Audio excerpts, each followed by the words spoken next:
Mas Deus me deu a oportunidade de estar aqui.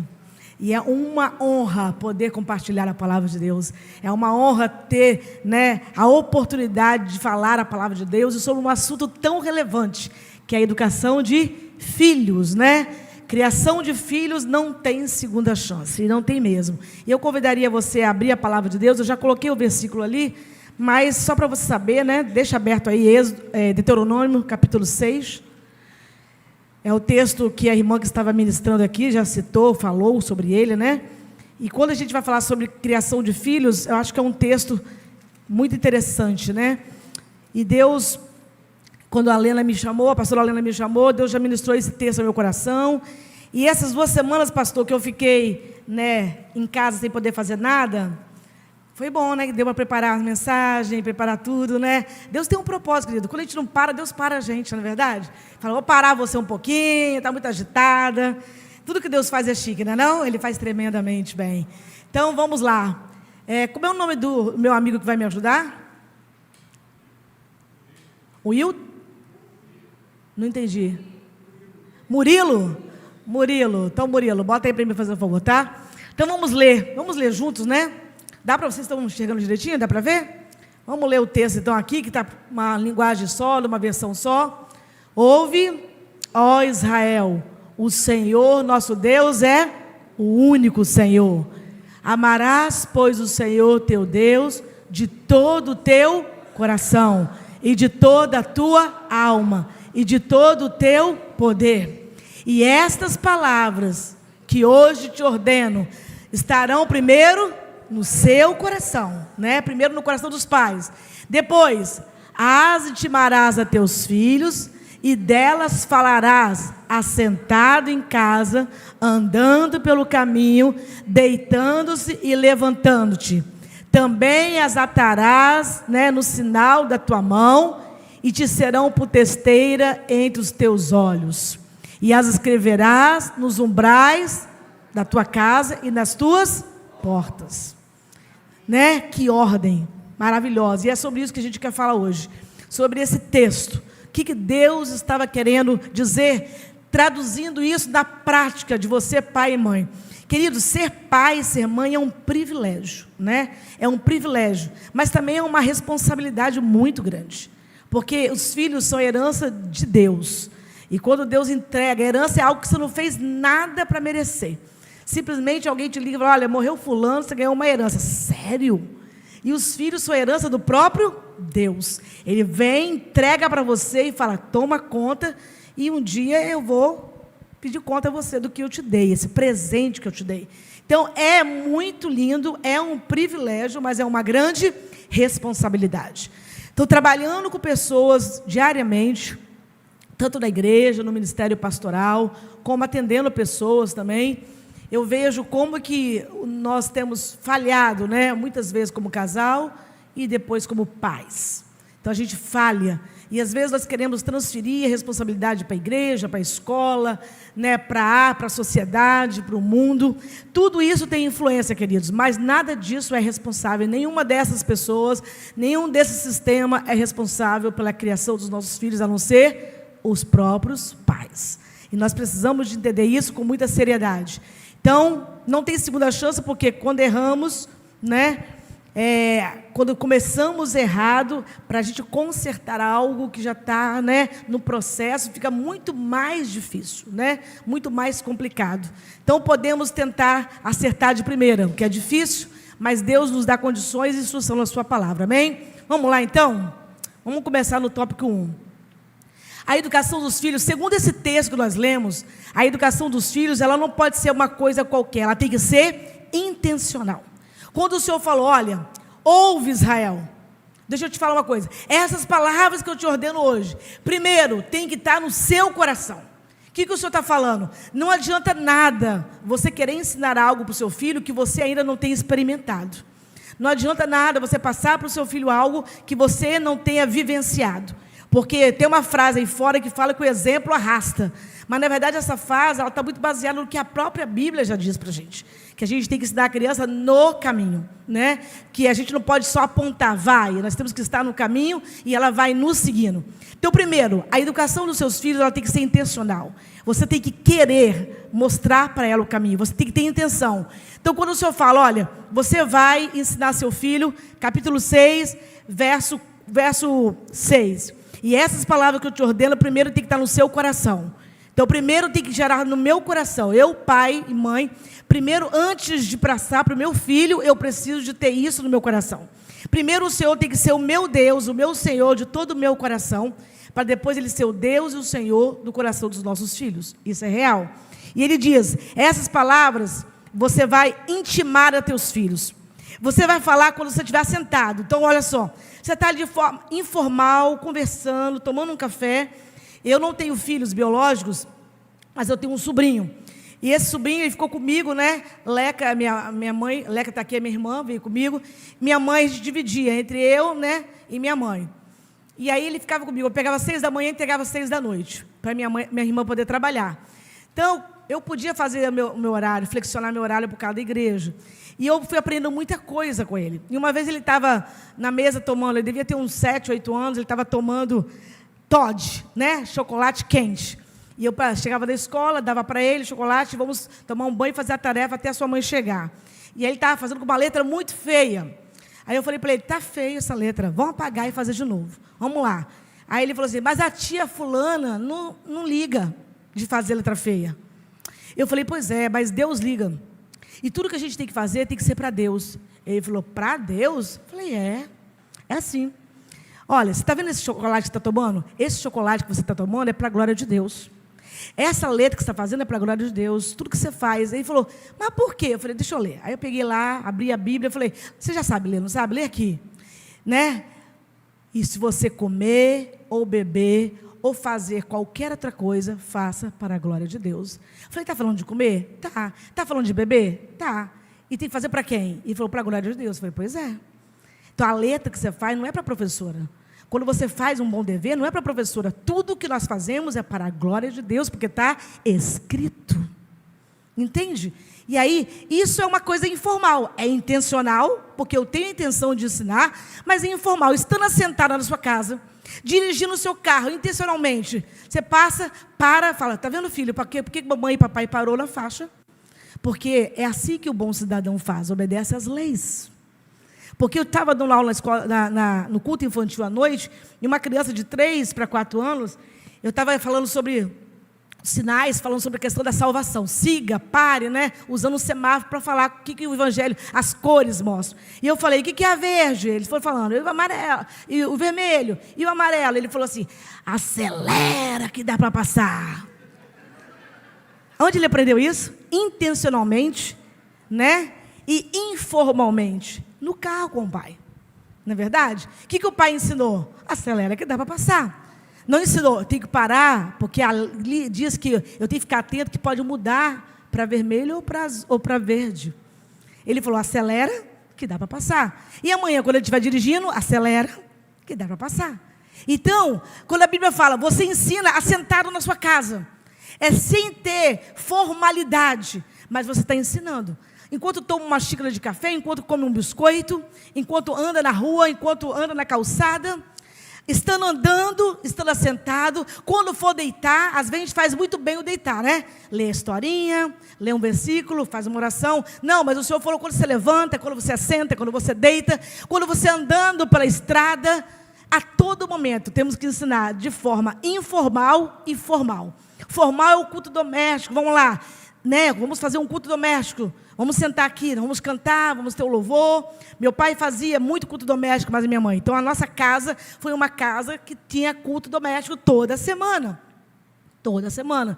Então, nós fomos criados no ambiente do culto doméstico. E foi ali que nós descobrimos os nossos talentos, porque o meu pai gravava, né, botava, você apertava play, rec, aí naquele gravador, e falava. E ele falava, Tânia, você vai pregar a palavra, você vai ser uma pregadora.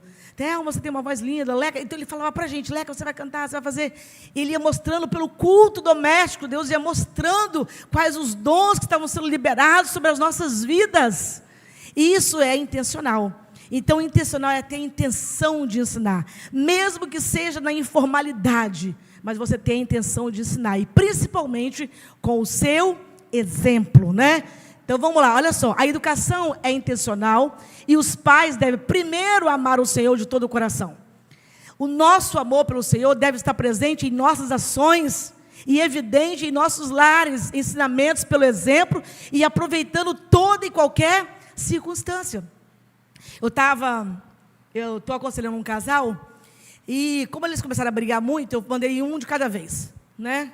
Depois a gente manda de novo, porque não dava para, a sessão não rendia, que brigava. E ela estava conversando comigo, eles fazem assim, tem uma menina de 9 anos, eles fazem assim, vamos para a igreja, vamos para a escola dominical, compra a Bíblia de criança, e faz isso. Só que ela falou, Tânia, antes de sair para o culto, né? Semana passada tinha um culto especial na igreja, antes de sair para o culto, ela brigou com a filha e falou, eu estou com vontade de partir a sua cabeça. Ela me contou a expressão, partir a sua cabeça. Eu falei para ela, você consegue entender que o culto que você foi lá prestar não adiantou de nada? E ela ficou, né, assim, quando o Lena falou, acho que essa palavra para Tânia pregar. É porque é isso, a gente tem que ser, né, direto. Eu falei, o culto que você foi lá não prestou para nada. Porque você sai de casa, o marido não foi mais porque brigou, a filha não foi mais porque ficou chorando, porque a mãe disse que ia partir a cabeça dela. Porque ela pediu para fazer um omelete de ir para o culto. Eu falei, vou partir a sua cabeça. E aí ela foi entregar um culto. Ela foi entregar, culto é entrega, culto é adoração. Mas a Bíblia diz que se você vier aqui ao altar e lembrar de que alguém tem alguma coisa contra você, volta, deixa a sua oferta no altar, conserta, porque Deus está muito mais interessado nos relacionamentos do que na sua oferta. Oferta-se relacionamento. Deus quer adoração, sim, é isso que Ele está ensinando. Ele quer adoração, Ele quer serviço, mas Ele quer primeiro que você se preocupe com os seus relacionamentos. Você quebra a cabeça, quer quebrar a cabeça do filho e vai para a igreja. E deixa o filho em casa chorando e vai para a igreja prestar um culto. Que culto é esse? Não é verdade? Porque a gente é muito religioso. A gente ensina, olha, vai para a igreja. E ela falou, meu marido xinga, meu marido fala palavrão, meu marido acabou de sair do culto e bateu com a porta e foi xingando todo mundo no trânsito. Eu falei para eles, vocês estão perdendo tempo de vocês.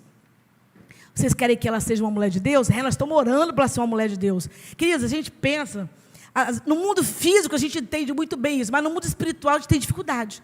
Imagina você falando, chegando diante da esteira, uma esteira na academia, chega diante da esteira, e fala assim, Deus, em nome de Jesus, que o Senhor faça com que tudo que tem nessa esteira funcione em mim. Quero um corpo saudável, quero um corpo, né, fitness, maravilhoso. E você sai de lá frustrado porque Deus não te ouviu e não transformou. Você ficou ali orando diante da esteira e nada aconteceu. Por que a gente não faz isso? Porque a gente entende que podemos orar para Deus dar força, alegria para sair de casa até a academia, que já é uma tristeza, né? Força, alegria, paciência, né? Perseverança. Eu preciso de tudo isso. Mas quando chega lá, eu entendo que eu tenho que apertar o botão, que eu tenho que suar a camisa, porque senão não vai acontecer, por mais que Deus tenha poder para fazer. E com o mundo espiritual não é diferente. Não adianta você pedir que Deus mande pó macho sobre o seu filho e ele vai se transformar em um homem ou mulher de Deus. Deus vai derramando lá. Enquanto você ora, o pó vai caindo, o pozinho vai entrando no coração, na mente. Não, querido. Tem que suar a camisa. Tem que dar exemplo. Tem que gastar, queridos, tem que gastar tempo, tempo de qualidade, tem que investir tempo, oração e exemplo, porque não adianta nada você falar, se quando seus filhos olham para você, eles não veem o Evangelho trazendo mudança na sua vida. E se o Evangelho não faz nada na sua vida, não vai fazer na dele também. Se ele não vê Deus fazendo a diferença, o Evangelho fazendo a diferença na sua vida, no seu casamento, no seu dia a dia, se ele vê você mentindo ao telefone, se ele vê você brigando, se ele vê você gritando, se ele vê você xingando, e você fala, olha, não pode ter palavra torpe, mas o seu lábio tem. Você tem que ir para a igreja, mas ele fica lá na sala de escola dominical, enquanto o pai está na padaria tomando café com os amigos, batendo papo. Então, isso não vai surtir efeito, não é pó mágico. É exemplo. Então, o seu filho ele vai olhar muito mais para o que você faz do que para o que você fala. Primeiro o Evangelho entra na minha vida, primeiro rende no meu coração. É as minhas ações que vão trazer, através dos meus ensinamentos, mas dos meus exemplos. Então, se você grita, se você fala que vai quebrar a cabeça, você pode corrigir, disciplinar, vamos falar sobre isso. mas tudo tem que ser com amor. Toda palavra tem que ser dita com amor, toda verdade tem que ser falada com amor. O exemplo que o Senhor nos deu, nós temos que ter o caráter de Cristo em nossas vidas. E o que mais acontece, eu tenho uma paciente, hoje ela está com 23 anos, e ela está longe do Evangelho. Ela foi para o Evangelho no início, quando os pais levavam, tinha que levar, o pai é pastor, e pastor de uma Assembleia de Deus. E ela falou que ela tem horror de pastor, horror de igreja, horror de tudo. Por quê? Porque quando ela vê um pastor aqui, tipo o pastor Luciano, ou um pastor falando, ela fica imaginando assim, quando acabar o culto, aí Luciano está do lado da Lena, ela fala, tudo mentira, isso é hipocrisia, porque quando acabar o culto, ele vai entrar dentro do carro e vai quebrar tudo, e vai bater nela chegando em casa, porque essa era a vida dela. Ele era o pastor, pregava, ministrava, chamava a esposa para terminar o culto junto de mão dada, e quando chegava no carro, era xingamento, era palavrões, em casa, era surra, era tapa, era violência, e na igreja a família margarina. Então ela não consegue enxergar, ela acha que todo pastor é hipócrita igual os pais. E ela tem horror do Evangelho, porque o Evangelho não transformou a vida dos pais. Ele é pastor e é assim, imagina, vai transformar a vida de quem? Então, ensinou, mas não viveu. Evangelho é para ser vivido. Tem que ser ensinado, mas o ensino, totalmente desvencilhado do exemplo, ele não vai ter utilidade. Então, cuidado com o que você fala, cuidado com o que você vê, cuidado com o que você assiste na sua casa, cuidado com o que você fala diante dos seus filhos, cuidado com o que você fala da liderança dos pastores, porque senão você pode estar criando uma animosidade nele contra o Evangelho e contra a igreja. Se você fala, todo mundo lá é falso, todo mundo lá é hipócrita, igreja não serve para nada, ele está só ouvindo. Todo mundo é falso, todo mundo é hipócrita, não serve para nada. Então, quando eu puder decidir, eu não quero ficar no meio desses falsos. Então, às vezes, nós vacinamos nossos filhos contra o Evangelho, vacinamos contra a igreja e depois queremos arrastá-los para a igreja.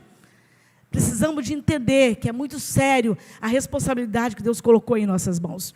Eles aprendem tudo.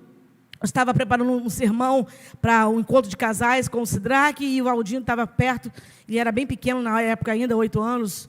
E aí eu perguntei alguma coisa para o Sidraque, e o Sidraque falou, são as aflições do casamento, vamos ver esse texto aí. Aí ele perguntou assim, o que é aflição?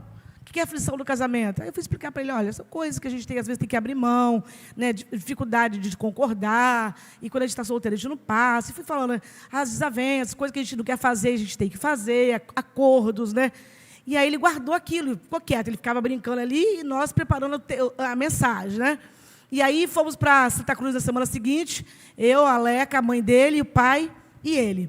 E aí fomos no meio do caminho, parando Bob's ali na Cambori. Aí a mãe dele fala, eu quero um milkshake também. E o pai dele não ouve, sai. Aí traz o lanche, traz Coca-Cola, ela falou, não, eu quero milkshake.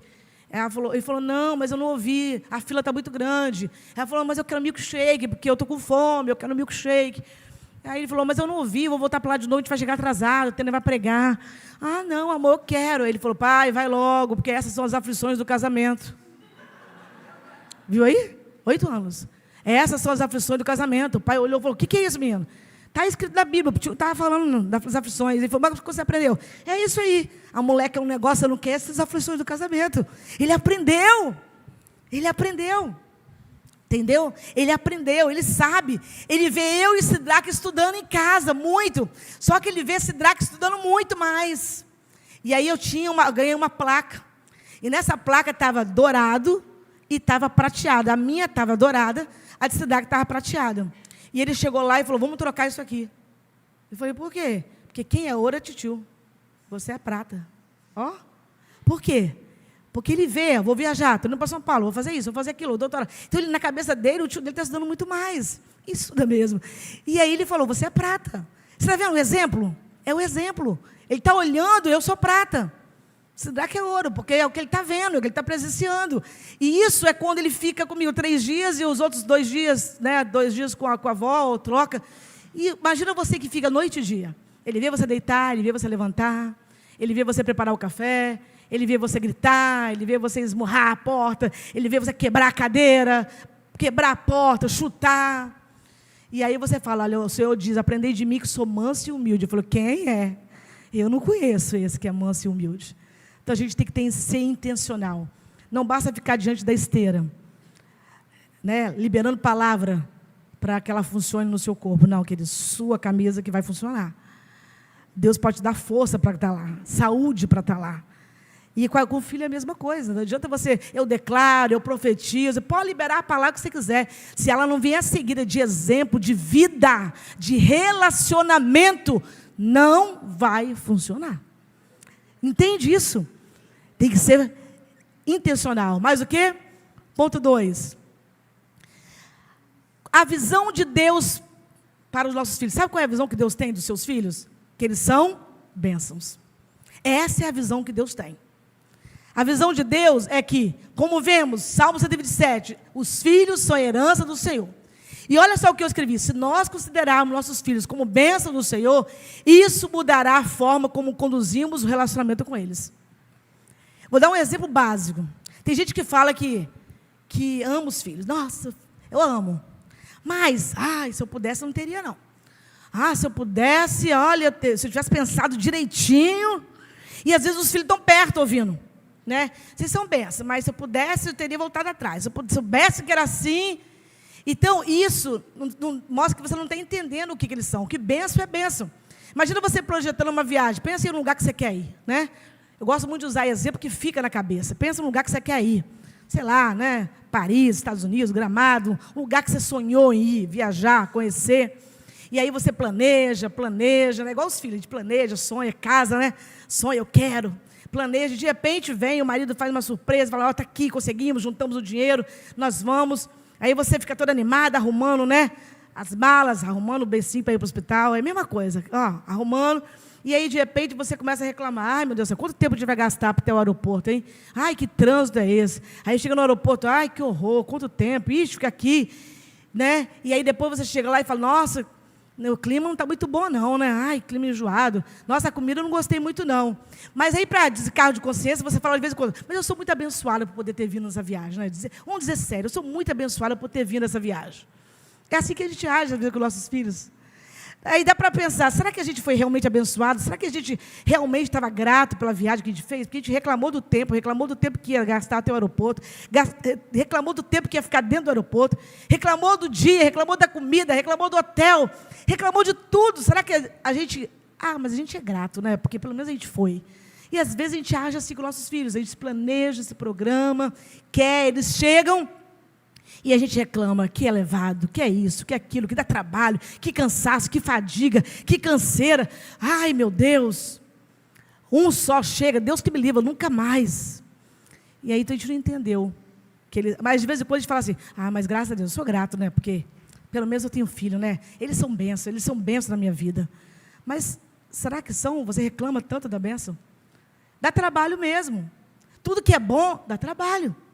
Tudo que é bom dá dificuldade, mas o fruto desse trabalho, o resultado desse trabalho é compensador.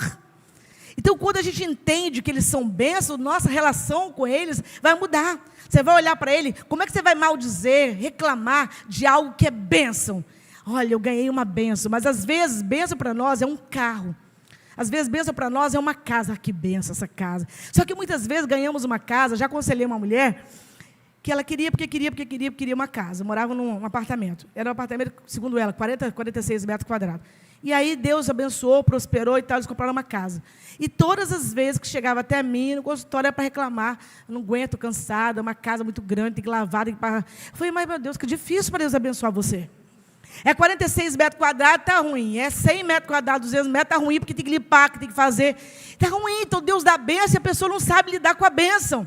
Então, quando você entende que os filhos são bênçãos, que sua herança do Senhor, que Ele te deu para abençoar a sua vida, para coroar a sua vida de bênção, para proliferar a sua geração, prosperar a sua vida, você começa a se relacionar de uma forma diferente. O cansaço, a fadiga que traz, e é verdade, você está criando um ser humano, de forma intencional, e isso vai fazer a diferença nos seus relacionamentos, vai mudar a sua cabeça com relação a isso.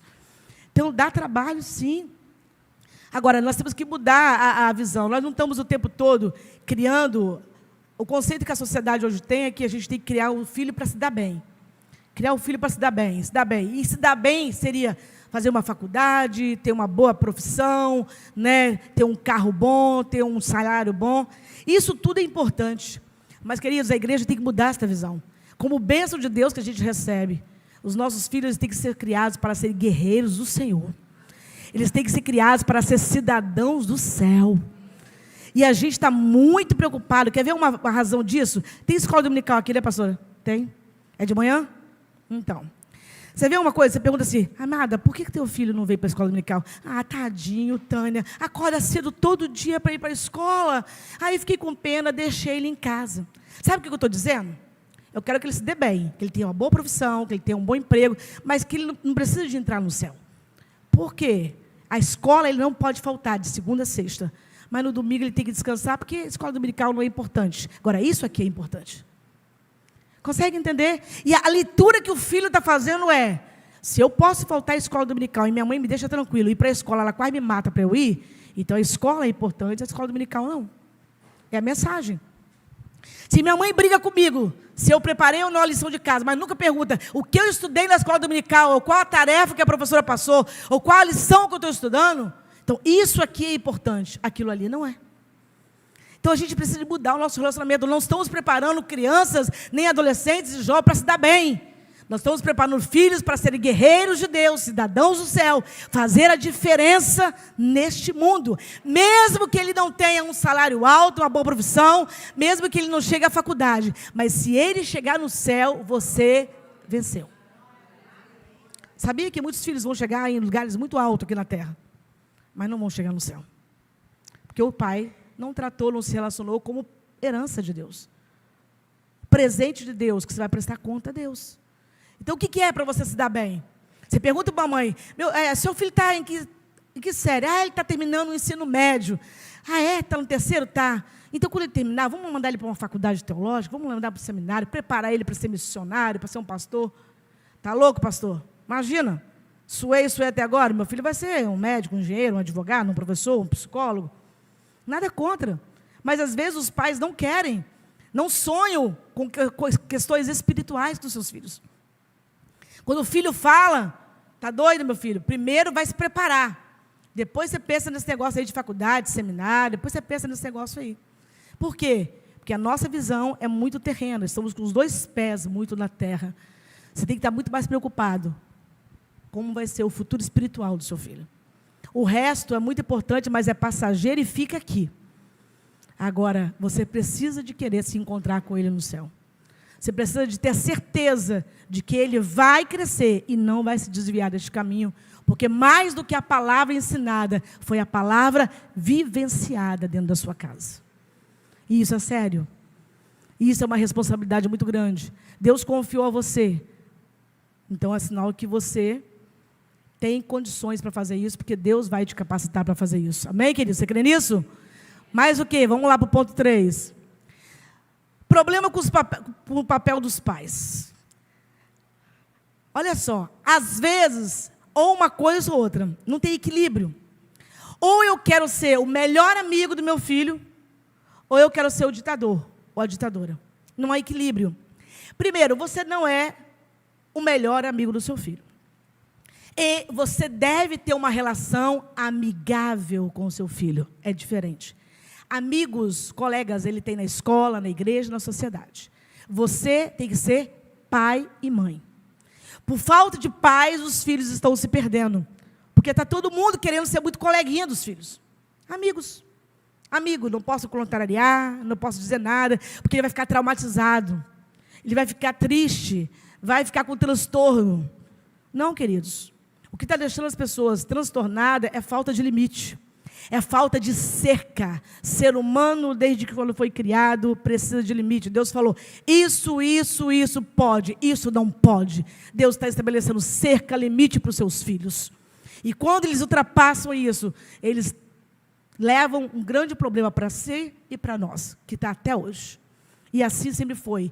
Todo ser humano precisa de limite, de cerca. Quantas vezes precisamos de ouvir o Salmo 23, várias e várias vezes, para ter a certeza de que temos Deus como pastor.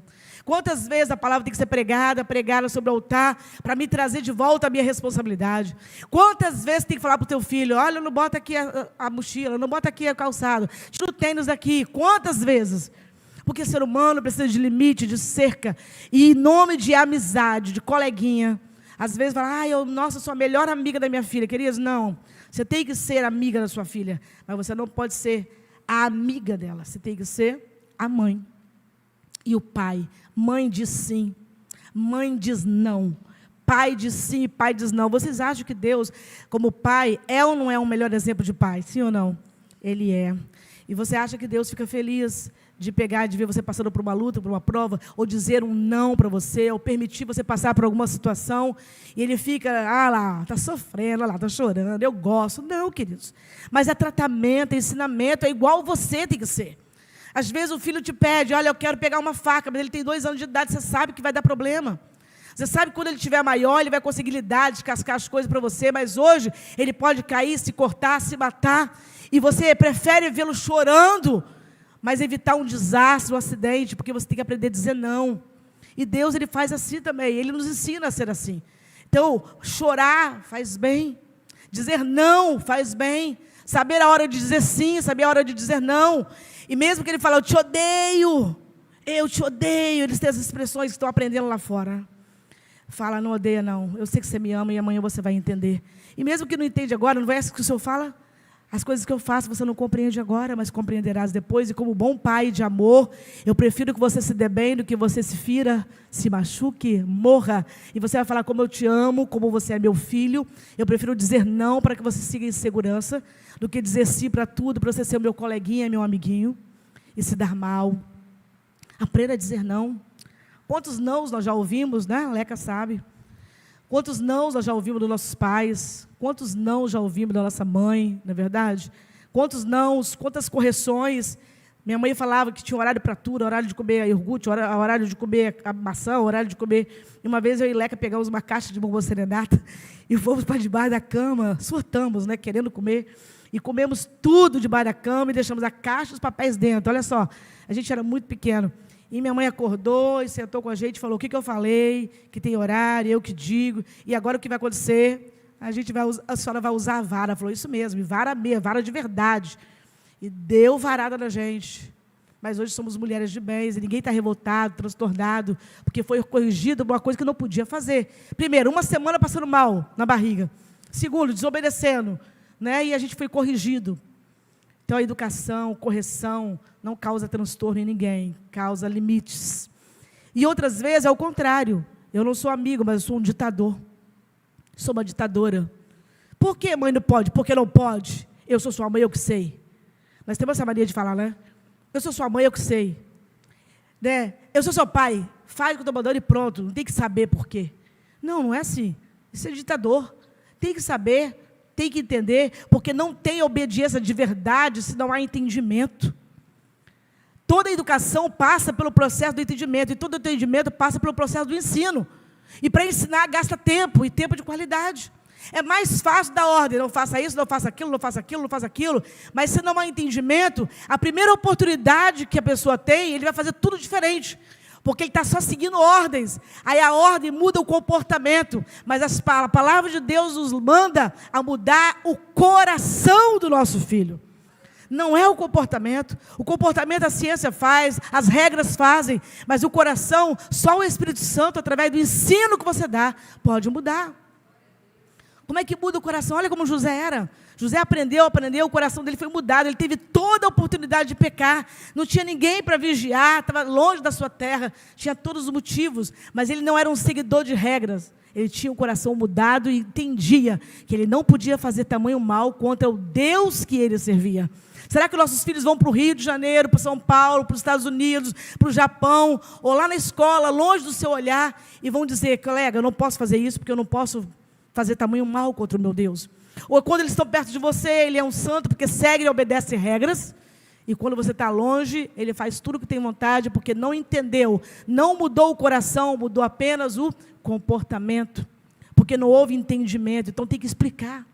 Antes de bater, de corrigir, de castigar, explica por que não pode, explica por que não deve, explica onde está o erro e que consequências isso pode levar. Ah, porque na minha geração, meu pai fazia assim, mas ele estava errado. E você não gostava, e você ficava triste, se sentindo, né, totalmente um não humano, né? Poxa, não tem nem explicação, parece que eu sou apenas um pedaço de carne desse tamanho, que eu não tenho direito a nada. né? Mas você tem, sim. Então, às vezes, a gente fala, olha, é porque é do meu jeito ou rua. Não é assim. Então, nem ser um ditador e nem ser o melhor amiguinho, coleguinha, que só diz sim, não, que se diz só sim para ser o coleguinha, para não ficar com ódio de você, para querer estar com você. Então, nem uma coisa nem outra. Não podemos confundir os nossos papéis. Mas temos um papel, vamos lá. Qual é o papel bíblico dos pais? Né? Não é ser ditador, nem ser o melhor coleguinha. Mas Deus deixou na sua palavra o direcionamento, quando Ele diz que a gente tem que instruir os nossos filhos, que a gente tem que mostrar a eles o caminho que eles devem andar, né? Quando Ele dá para nós essa autoridade. Então, a visão bíblica de um pai, de uma mãe, é de um pastor, de um mentor da sua casa. É isso que você é. E aí, às vezes, transfere para a igreja. A igreja, ela ajuda muito, mas ela não é responsável pela educação dos nossos filhos. A escola ajuda muito, mas ela não é responsável pela educação dos nossos filhos. E eles têm se metido em muita coisa que não deveriam se meter. Que só cabe a você, como pai e mãe, decidir. Eles têm que ensinar a ler, escrever e preparar para a profissão, mas educação, quem dá são os pais. Então, os pais, eles fazem o quê? Eles disciplinam. A Bíblia ensina ou não sobre disciplina? Sim. Os pais disciplinam. Mas disciplinam como? Com ódio. Né? O Senhor falou, não é para você bater a ponto de machucar, de causar ferida. Não é isso que o Senhor falou. Mas também o Senhor falou, não tire a vara do seu filho, para que amanhã ele não venha te envergonhar. Então é o equilíbrio. É disciplinar com amor. Parece uma coisa meio estranha quando a gente fala, mas é assim que funciona. Nunca é bom, nunca mesmo, nunca é bom você, né, disciplinar, corrigir o seu filho na hora que você está com raiva. Porque o que ele vai ver é o semblante de raiva, o que ele vai ver é o ódio, né, no seu rosto. Ele não vai ver correção, ele vai ver vingança. Ele vai lembrar do seu rosto enraivecido e vai ver vingança. O certo, se todos nós pudéssemos fazer, conseguíssemos ter esse fruto do Espírito que é, né, a mansidão, era a gente chamar o filho e falar, lembra, se você correr na igreja, eu estou te avisando hoje, próxima vez, se você correr, eu vou te disciplinar quando chegar em casa. Se você fizer isso, se você fizer aquilo, por que não pode, pai? Porque é assim, assim, assim. Por que não pode, mãe? Porque é isso e isso. Você entendeu o que eu falei? Então repete para mim, o que eu falei? Você entendeu? Entendi. E aí você vai corrigi-lo. Mas na hora, quando você belisca, quando eu estava conversando com um casal, e ela falou, eu não bato não, mas eu belisco. Querida, eu prefiro apanhar, porque beliscão dói demais. Ela falou, não bato não, eu belisco. Eu falei, eles gostam? Eles falam, ai mãe, fica roxo, bate então, ai. Eu não bato, eu belisco, que vantagem, né? Aonde está escrito na Bíblia que você tem que beliscar o seu filho? O que é isso, gente? Você tem que corrigir, com vara. Ele mesmo vai trazer, mãe, senta aqui. Por que você está sendo corrigido, meu filho? Porque eu fiz isso e isso. Ótimo, muito bem. Quantas varadas eu falei que eu ia te dar? 3. Então, 3, vamos orar agora para Deus. Pede perdão para Deus e pede perdão para mim também. E ele vai vir amor. Nossos pais faziam assim. E eu achava meio louco. Porque lá a gente cresceu numa chácara. E minha mãe tinha uma vara de goiaba de verdade.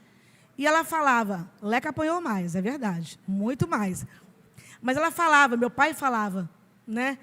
Se fizer isso, isso e isso, vai levar tantas varadas. Mandava a gente buscar, vai lá buscar a vara. Aí vai você buscar a vara. Vem aqui, o que eu falei? Falou isso. Quantas? Quantas? Leca falava, bate mais, bate mais. Só Jesus na vida dela. E papai falava, não, eu falei tanto que eu falei que ia bater, e aí você vai orar, pedir a Deus perdão. E a gente foi aprendendo, e parecia meio louco, mas eu mesmo buscar a minha correção. Porque correção, a Bíblia diz o quê? O que a Bíblia fala sobre correção, queridos? Deus corrige o filho que Ele ama. Ai daquele que não tem a correção, já não é mais filho, é bastardo. Você quer ser bastardo? Você quer que seu filho se sinta assim? Que você nem se incomoda com ele? E é tão sério isso. Eu trabalhei durante muitos anos no Castro Alves, 21 anos e meio. E aí eu estava conversando com os adolescentes que estavam aprontando na sala, eu chamei eles na biblioteca. Aí sentaram os dois, eu conversei, por que vocês estão assim? O que está acontecendo e tal? Aí, eles falando uma coisa, outra, no meio da conversa, um deles falou assim, mas você não tem que reclamar de nada, você tem uma mãe maravilhosa. Aí ele falou, não tenho não, minha mãe pega no meu pé. Minha mãe vigia quando eu chego, minha mãe liga para saber para qual amigo que eu estou indo, minha mãe pergunta a mãe do meu amigo se ela vai estar em casa. E falou, pois é, isso é uma mãe ótima. E eu? Minha mãe, se eu morrer, você vai saber uma semana depois, porque ela não pergunta onde eu vou, não quer saber com quem eu vou. Eu chego em casa, ela já está dormindo, então isso mostra que ela não se preocupa comigo. Então, quando ele fala, o teu filho fala, ai, que enjoo, está pegando no meu pé, é mentira, ele está gostando muito. Ele pode falar da boca para fora, mas ele está gostando muito porque ele se sente protegido, ele se sente amado, ele se sente acolhido, tem alguém que se importa com ele. Então, você faz de conta que acredita mesmo, você não está gostando, não, mas vai ser assim mesmo, porque eu cuido de você, eu amo você. Porque aquele outro garoto estava triste, porque ele sentia que ele não fazia parte da família, porque nunca a mãe dele perguntava, onde você vai? Com quem você vai? Nunca quis saber com que amigo. Isso mostra interesse e preocupação. Gera cerca e limite. Então, o papel do filho, do pai, é disciplinar sim. Seja com palavras, seja com correção, com castigo, né, com vara, dependendo da idade, dependendo do que você acordou com ele. Tem que fazer acordo. Você não pode nunca corrigir um filho sem nunca falar para ele, porque Deus não faz isso com você nem comigo. Deus nunca nos cobrou algo que já não esteja escrito na sua palavra. Ele nunca nos corrigiu por algo que a gente não tenha conhecimento. E você, como pai, que imita o Pai Celestial, mãe, você vai ensinar o teu filho, orientar o seu filho e depois corrigi-lo e discipliná-lo, para que ele possa entender que toda quebra de regra há uma consequência. Discipulam, pais discipulam seus filhos. Entende? Andam e ele vai andando junto, igual Jesus fez. Come junto, levanta junto, anda junto, trabalha o coração do filho, ensina a Bíblia para o filho, mas não só como um religioso, faz o que eu mando, mas não faz o que eu faço, mas vivendo primeiro, para depois o filho poder seguir os seus passos, querer andar com você. Pais afirmam, quantas vezes os filhos são inseguros, porque da onde tinha que vir toda a segurança, não vem. Então ele busca segurança lá fora, e vai ter alguém lá fora que vai querer acolhê-lo. Só que será que é confiável? Ele não tem de casa essa afirmação que os pais deveriam dar. Afirmação do seu caráter, afirmação da sua vida, mostrar para ele os valores que ele tem. Pais encorajam. Vai, meu filho. Não é passar a mão, dizer que é lindo quando não está tão lindo para ele não crescer. Meu filho está muito bom, é o seu trabalho. Mas você não acha que você pode melhorar? O que você acha? Você acha que está bom assim? Eu estou aqui para te apoiar, para você chegar o mais longe que você puder. Não para você ser perfeito, mas chegar o mais longe que você puder. Pais protegem. Pais protegem, mas não é proteger assim. Vamos lá, vamos ver o que sua diretora falou, o que sua professora falou. E bota o menino de frente para a professora e fala, repete aí, não faz isso com o meu filho. Isso não é proteção. Você está criando um delinquente que acha que não tem norma. Você pode até lá enfrentar o professor, sem ele ver, sem ele saber. Mas pais protegem das drogas, protege do mundo que lá fora está, protege de situações desfavoráveis, coloca ali, está com os olhos atentos, não é verdade? Está com os olhos atentos, o que o seu filho está fazendo, onde ele está fazendo, né? Por onde ele está andando, quem são os amigos, o que ele vê na internet, será que ele tem idade para ter um celular, será que ele não tem idade, será que ele já pode ver o que tem na internet, será que ele já pode ter um chip desbloqueado? Isso é proteger. É seguir, é aconselhar, é orientar de perto. Pais ensinam e pais aconselham. Esse é o papel bíblico dos pais, não é ser coleguinha, não é ser amiguinho, mas essa é a função que Deus colocou. Mas eu não tenho autoridade para fazer isso, se eles não verem Cristo primeiro, né, trabalhando na minha vida. Você não pode ser violento, mas ele é violento. E às vezes, esse casal que eu estou atendendo, às vezes a filha dele tem algum problema na escola, ele fala, arrebenta a cara do seu colega. Arrebenta, é assim que a gente faz. Não parou, você fala, para, não parou, arrebenta. Por que ele fala isso? É o que tem dentro dele. Violência. E aí eu estou aprendendo que eu sou servo de Cristo, eu tenho que ser manso e humilde de coração, mas eu posso arrebentar a cara do colega. Então, que evangelho é esse que não transforma, que não muda, né? Então, muitas vezes a gente tem visto acontecer muito dentro de casa. Nós somos alguma coisa na igreja, somos muito diferentes em casa. Convive com meu pai para você saber. Que você não sabe. E aí eu estava no portão esperando uma mãe de uma adolescente vir, que ela estava sozinha, a gente acabou o ensaio. Falei, eu vou ficar aqui com você. Aí ela ligou.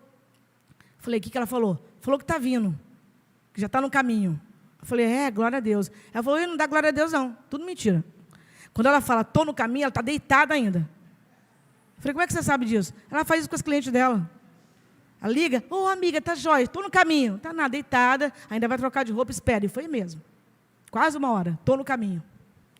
Isso é mentira. E o filho está aprendendo. Quando a mamãe ligar para mim, eu falo, estou no caminho. Quando alguém fala, estou no caminho, está aprendendo. E foi exatamente isso. Então, os filhos aprendem com o nosso bom ou mau comportamento. E que tipo de exemplo você tem sido, né? Vamos lá, então? Para a gente adiantar. Educação demanda, sabe o quê? Comunicação. Hoje, você vai no restaurante, você olha, ninguém está se comunicando com nada. Todo mundo cercado de comunicação, né? Internet, alcança quem está lá do outro lado do mundo. Mas ninguém se comunica mais. E o que é comunicação? Comunicação é fale e escute. Isso é comunicação. Evite o monólogo. Você fala, você fala, você fala, você fala. E os filhos não falam nada. Não tem direito de falar nada. Vai crescer um robô, sem saber se comunicar, sem saber se defender. Ou vai usar lá fora, o que a gente vê muito, a ignorância, a força para se impor. Porque não conseguia ter diálogo dentro de casa. Então, pai, se comunica. Pai e mãe, seja um porto seguro, ouça com seriedade, sem sarcasmo. A gente ouve algumas coisas que os filhos falam, independente da idade. A gente fala, nunca vi, bobeira. Você não está muito velho para ficar falando esses negócios, não? Né? E aí o sarcasmo bloqueia a comunicação. Porque eles querem falar sobre tudo, querem ter liberdade. Então, ouça, sem sarcasmo, ouça com seriedade. Dê peso de seriedade ao que ele fala, que para ele é sério. Se você acha que está horrível o posicionamento, explica por que ele deve mudar o que ele está pensando ou o que ele está falando.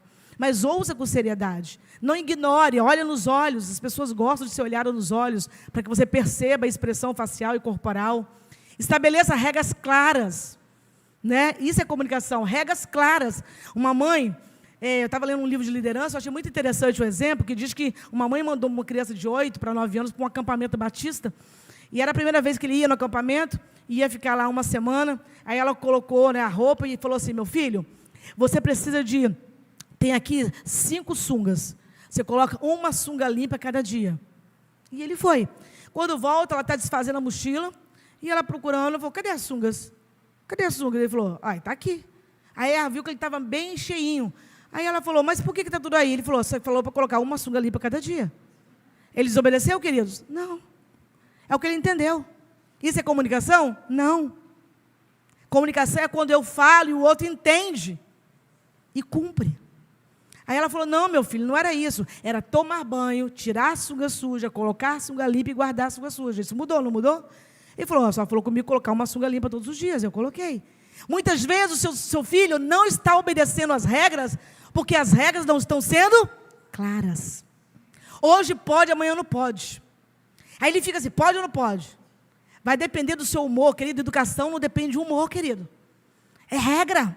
Regras claras. Pode, não pode. Aqui em casa, isso sim. Todo mundo come na mesa, ou todo mundo come ali, ou todo mundo respeita o seu irmão mais velho, o seu irmão mais novo. Essa palavra não se fala aqui em casa, isso não pode. As tarefas, sai da cama já com a cama arrumada. Como é que se arruma? Eu não sei, vem cá que eu vou te ensinar. Ensina 1 vez, ensina 2, ensina 3, e manda ele fazer. Regras claras com relação à internet, regras claras com relação a relacionamentos. Regras claras com relação a funções em casa. Você acha que o filho não pode fazer? Todos podem fazer.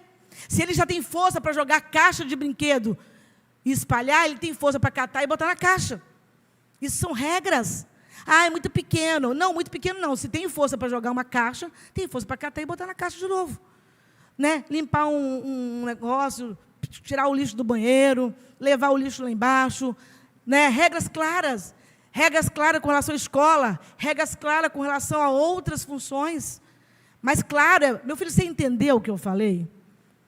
Faz o que eu estou mandando. Não é assim, você entendeu o que eu falei? Porque é assim que se forma, né, o caráter de uma pessoa. Quando ela entende, quando ela discerne, quando ela obedece pelo discernimento e não pelo medo da correção.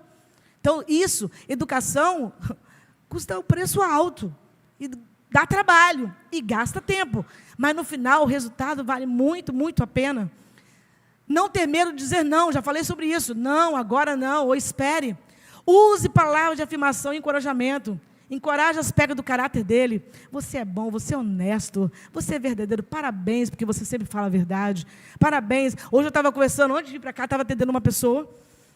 E ela falou comigo assim, uma jovem de 22 anos, e ela tem uma mania de perfeição, e ela tem um pânico, transtorno de ansiedade. Um mês ou outro, um mês se outro não, praticamente ela está no hospital por transtorno de ansiedade. Por quê? Muita cobrança, tem que ser perfeito, tem que ser perfeito, tem que ser perfeito. E ela falou, quantas vezes eu cheguei em casa com uma prova, 8,5, meu pai falava assim, quanto você tirou? 8,5. Pode melhorar, eu quero 10. E ia embora. Nunca falou, parabéns, você se esforçou, né? Muito bom, 8,5. Mas, vamos sentar aqui, você acha que você consegue aumentar a sua nota? O que faltou, querido? Como é que eu posso te ajudar? O que faltou para você atingir? Ah, mas eu não consigo entender, não é muito, né, não é muito a minha praia. Tudo bem, a gente não é inteligente para todas as áreas. Tem vários tipos de inteligência, a gente não tem todas. Não dá para ser 10 em tudo. Mas, às vezes, falta encorajamento, né? Encorajar as realizações e a aparência. Isso é lindo, meu filho. Isso é um projeto de Deus. Isso é maravilhoso. Você está em fase de crescimento, é assim mesmo. Mas todas essas fases vão passar. Vai dar certo. Eu passei, cita aqui, sabia que eu já passei por isso? Sabia que eu era adolescente? E começa a contar as suas coisas. Seu nariz crescia, sua orelha estava maior, os apelidos que as pessoas colocavam em você. Porque ele acha que só ele está passando por isso. Ele acha que ele é um ET, ninguém passou. Ele não consegue entender que você já foi criança, que você já foi adolescente. Eu converso muito com o Valdir, de vez em quando eu chamo ele lá na sala pastoral, e ele fala, pastora Tânia. Eu falei, isso mesmo, da porta para dentro, pastora Tânia, senta aqui. E aí eu converso com ele, e ele fala, você tinha apelido? Eu falei, tinha apelido. Eu tinha um apelido chamado de Olivia Palito, que eu queria que voltasse hoje. Hoje ninguém mais quer me chamar de Olivia Palito. E eu queria tanto ser chamado de Olivia Palito hoje, porque era, sim, muito magrinha, e hoje eu não sou mais. E ele falou, chamava, você ficava nervosa? Ficava. Você tinha vergonha de alguma coisa? Tinha. Né? Tinha medo? Tinha. Já sentiu vontade? Falava. Porque, às vezes, eles acham que nós já nascemos com 20 anos, 30 anos, 40 anos, e que a gente não passou por nada disso. Então, isso vai encorajar, isso vai fortalecer. Encoraja a gratidão. Né? Falar para ele, não fala assim, você precisa de valorizar, que eu te banco, você acha que eu tinha isso? Não, isso não é valorizar a gratidão, não é encorajar a gratidão. É mostrar, filho, você já percebeu o quanto Deus é bom com a gente? Né? Você tem uma casa, você tem uma cama para dormir, né, meu filho? Você tem uma escola para estudar, né? Você tem caderno, você tem pai e mãe. Quando você está no orfanato, né, meu filho? Que coisa. Você tem pai e mãe, tem colegas. Você tem a salvação, o maior presente. E isso é encorajar a gratidão. É mostrando para ele que existem coisas, né, que pessoas não conseguem ter e ele tem. Tem um lar, tem família, tem paz. Nós não somos, né, os perfeitos, né, meu filho? Nós temos nossos defeitos, nós não somos super-homens, mulheres maravilhas. Mas você tem pai, mãe, você tem uma cama. Todo dia que você chega, você tem uma comida para comer, você tem um café para ir para a escola. Encoraja a gratidão para que ele possa ter o coração grato e não um coração sempre reclamando por aquilo que não tem, em vez de agradecer por aquilo que tem. Mas isso é muito reflexo de que nós somos também. Se você reclama de tudo, ele vai reclamar também. Mas se ele aprende com você a gratidão, ele vai ser grato também. Mas o que está aí?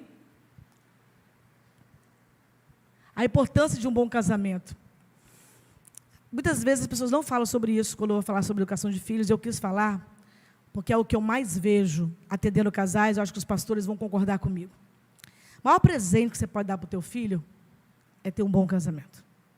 Sabe qual é o alicerce maior da saúde, da sanidade emocional, psíquica, espiritual e saúde física? O pilar, além de uma vida espiritual com Deus, mas isso é impossível se o casamento estiver todo destruído. É um bom casamento. A gente não entende como é importante isso. Às vezes a gente quer dar tênis de marca, quer dar celular, quer dar roupa de marca, quer dar um quarto confortável, quer dar a melhor escola. E a gente fala, porque eu quero o melhor para o meu filho. Mas ele está o tempo todo, por dentro, todo triste, todo cheio de tumulto emocional, porque ele chega na escola, mais de 50% os pais são separados. E se ele olha para você e você começa a brigar, desgastar, ele vai para a escola pensando, amanhã sou eu. Amanhã sou eu. Então, o maior presente, se você quer que seu filho cresça estruturado emocionalmente, dê a ele um bom casamento. Que ele possa olhar e falar, não tenho o tênis de marca, nem a roupa, nem a melhor escola, mas eu tenho uma família, Eu tenho pai e mãe equilibrados, eles têm um casamento bom, não é perfeito, mas eu vejo que eles se amam. Eles, né, dão prioridade um para o outro. Eu coloquei aqui, o cônjuge em primeiro lugar. A maioria dos pais falam, primeiro lugar, principalmente a mulher. Primeiro lugar é meu filho. Não é, queridos. Não é o seu filho. Primeiro lugar é o seu cônjuge. Ele é, sabe, o princípio de todas as coisas. Os filhos são consequência deste amor, dessa união. Os filhos passam pela nossa vida e vão. Eles passam. Naturalmente, teria assim, vêm, passam e vão. Os filhos são flechas, a Bíblia diz. E flecha é para ser lançada. E quando lança a flecha e a flecha cai fora do alvo, a culpa é da flecha? Não. É de quem lançou. Quanto mais preparo você tiver, quanto mais preparo o arqueiro tiver, mais ele vai acertar o alvo. Então o preparo cabe a você. Você prepara. São anos, porque educação de filhos não é uma corrida, é uma maratona. Mas é muito mais, é muito mais. É noites e noites, dias e dias insondáveis, incansáveis. Então você lança a flecha. E você precisa eles precisam de entender que o seu cônjuge vem em primeiro lugar. Ah, mas assim ele vai ficar traumatizado. Não vai, não. Se ele souber que você e seu cônjuge estão bem, eles vão estar bem. Não precisa ter muita coisa, eles só precisam de ter essa certeza de que vocês estão bem. Lá em casa, minha mãe sempre deixou bem claro. Sempre. Seu pai, primeiro lugar para mim. Primeiro Deus, depois seu pai, depois vocês. E meu pai sempre deixou claro isso também. Tivesse alguma coisa que sobrasse, um pedaço de doce ou uma broa que o papai gostava, Leca sabe disso, papai, mamãe se separava e falava, ó, é para o seu pai, tá? Só tem esse. E quando ele chegava, sabiamente, claro que havia um acordo entre eles, hoje a gente tem disso, ele pegava e falava, senta aqui que o papai vai dividir com vocês. E partia um pedaço para cada um e pegava. E a gente ficava observando, sabe, a toda, tipo, como mamãe ama o papai, mais do que a gente. E né? Eu sou a consequência. Ele não. Depois os filhos vão embora e quem termina, o certo seria você termina com o seu cônjuge. É você que vai ficar ali segurando a mão dele. Não tem ninguém nesse mundo que vai ser uma só carne com você. A sua mãe nunca vai ser uma só carne com você. O teu filho, por mais que você ame, por mais que tenha gerado, ele nunca vai ser uma só carne com você. Daqui a um tempo ele vai ser uma só carne com outra pessoa. Mas essa pessoa que está do teu lado, ela é uma só carne com você. Ela não é meu parente. Não, ela não é seu parente. Ela é mais do que seu parente. Ela é você mesmo. É a sua carne. E a gente não entende isso. Muitos relacionamentos se rompem, muitos filhos crescem como semideuses, porque os pais ensinam para eles. Passa por cima da mãe para agradar o filho, passa por cima do pai para agradar o filho, entra no meio, compra briga, desmoraliza o pai, desautoriza a mãe, e o menino cresce, vai crescendo, crescendo, inflando o ego. E amanhã, quando ele vai para a rua, para a igreja, para a faculdade, para a escola, para o trabalho, e não para em lugar nenhum, o culpado é você, que não passou para ele exemplo de autoridade, de hierarquia. Todo mundo que não obedece nada, nem ninguém, é porque dentro de casa ele nunca soube quem mandava, quem era o líder, quem era o sacerdote, né? Quem estava na liderança, quem estava, né, obedecendo. Eles têm que entender. Nós somos uma família, mas existe um pai, existe uma mãe. E existem regras, existem normas. O seu pai e sua mãe chegaram primeiro, vocês vieram depois. Então, vocês se adaptam à nossa vida. Você que tem que adaptar, que você que chegou. Mas a gente muda tudo, né? Muda a vida. Casamentos acabam porque muda a vida, muda tudo. Porque chegou o semideus, se chama filocentrismo. O filho, o centro de tudo. Não, eu não posso ir para um retiro de casar, porque o filho... eu não posso sair uma noite para namorar com meu marido, né? Tirar um tempo de qualidade, porque o filho. Então, eu tinha uma paciente e falou, não, a maiorzinha até que fica, mas o pequeno ele chora. Eu falei, deixa chorar. Chorar limpa o pulmão. Ele vai chorar, depois passa. E ela falou, mas como? Deixa gritar. Vai chorar, mas chorar mata alguém? Não mata. E ela foi sair. Foi sair com o marido e a menina ligou. Ela contratou uma babá. Ele está chorando, está chorando. Aí ela voltou, ele falou que chorar faz bem, limpa o pulmão. Vai passar. Deixou o menino chorando. Quando ela chega em casa, o menino está dormindo. Está dormindo ele, a menina, todo mundo dormindo. A babá ali assistindo o filme, todo mundo tranquilo. Chorou, depois passou uns vídeos, não parou. Claro que parou. Para. Agora, ele já percebeu. Não vai que eu vou chorar. Aí ela, não vou mais não, vamos embora, fica. E aí você está criando um manipulador. Você vai falar, vou sim, vai chorar, para de chorar. Chorar por quê? De quê? Está sentindo dor? Não. Está sentindo fome? Também não. Então chorar por causa de quê? É uma pessoa de confiança, da sua família, é parente, é vovó, tio. Chorar por quê? Então nós criamos manipuladores, nós criamos pessoas inseguras, nós criamos pessoas onipotentes, crianças onipotentes, prepotentes, e depois reclamamos quando a conta chega. Por quê? Porque não cuidamos do nosso casamento, não cuidamos do nosso relacionamento a dois, para juntos termos força para conduzir aquela criança, para conduzir aquele futuro adolescente, aquele jovem que se tornará um adulto e, com certeza, dando muito fruto para a glória de Deus. Mas a gente precisa de crer nisso. A gente precisa de tomar algumas posições. Deus te trouxe aqui nesta noite para você tomar algumas posturas. Você precisa de mudar algumas coisas. Se até hoje o seu filho ocupou o centro do seu casamento, está errado. O centro é Jesus e você que é cônjuge. O centro é do cônjuge. Os filhos têm que saber que eles são criados, são amados, né? Mas eles são consequência dessa relação. Se vocês estiverem bem, eles estarão bem. Eles vão crescendo em amor, eles vão crescendo em graça, em sabedoria. Amém? Concluindo, é um grande privilégio receber a missão de ser pai ou mãe. Amém, queridos? É um grande privilégio.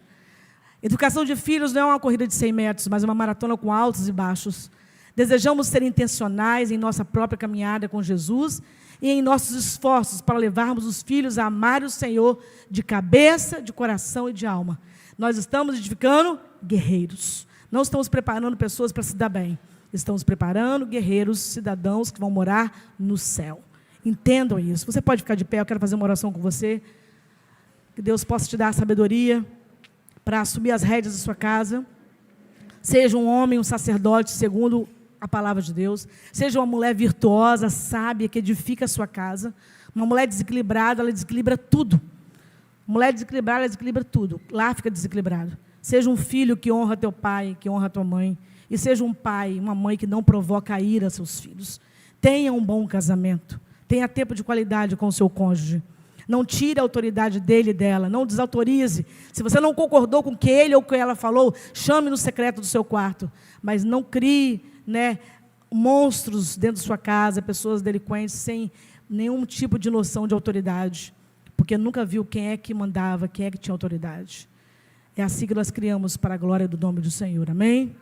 Pai, em nome de Jesus, nós sabemos, ó Pai, que a função de ser pai e mãe é muito especial, é muito maravilhosa, é um privilégio, porque é uma herança que nós não fizemos nada para merecer, mas o Senhor deu, e o Senhor falou que são flechas que nós lançamos, e é feliz quem enche dele as suas aljavas. Senhor, muito obrigada pelos pais que estão aqui nesta noite, e nós muitas vezes erramos, não é porque queremos errar, mas porque queremos acertar. E querendo acertar, a gente erra, fazemos coisas que não devemos fazer, às vezes somos ditadores, às vezes somos muito protetores, gerando muita insegurança. Às vezes, ó Deus, queremos ser muito amigos, amigáveis, para não ter confusão, para evitar o conflito.